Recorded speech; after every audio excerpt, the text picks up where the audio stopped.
£176,076. That's the amount that these fans of Celtic Football Club have raised to support organisations in the occupied Palestinian territories. And representatives from both of the charities involved were in attendance at Celtic Park yesterday to collect the cheques and celebrate the show of solidarity. The impact for that money, it's mean a lot for us as a Palestinian because this is coming from the heart of the people.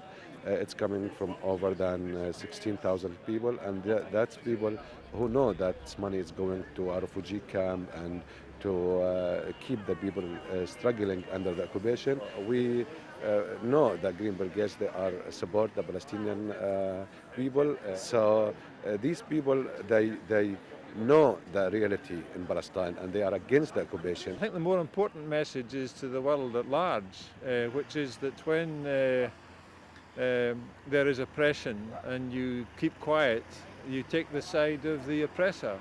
And what the Celtic fans were saying was that we're not prepared to sit quietly and watch an Israeli team as if life was going on as normal when the situation in the West Bank is very far from normal.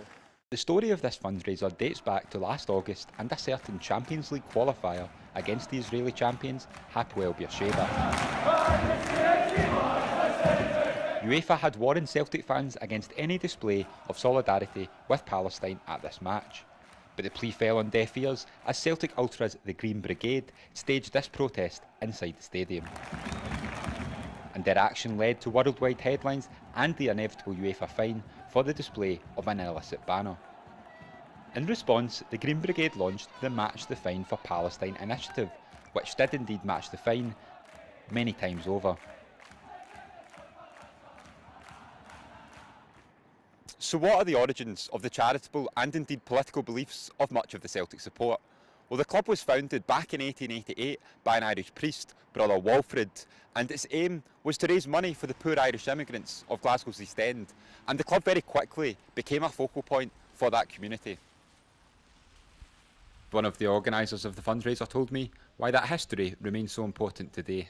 I think it's a very, very big link. You know, you go back to the ethos of why the club was formed and stuff, and all the Irish history and stuff. It's always went hand in hand with the Celtic support, you know, and showing solidarity to the Palestinian people. It just showed that the Celtic support stand against the rules and regulations that UEFA have got in place against, you know, political expression, and the Celtic support felt that showing solidarity to the Palestinian people against Hapoel Beersheba was a bigger thing than actually the club getting a fine for it.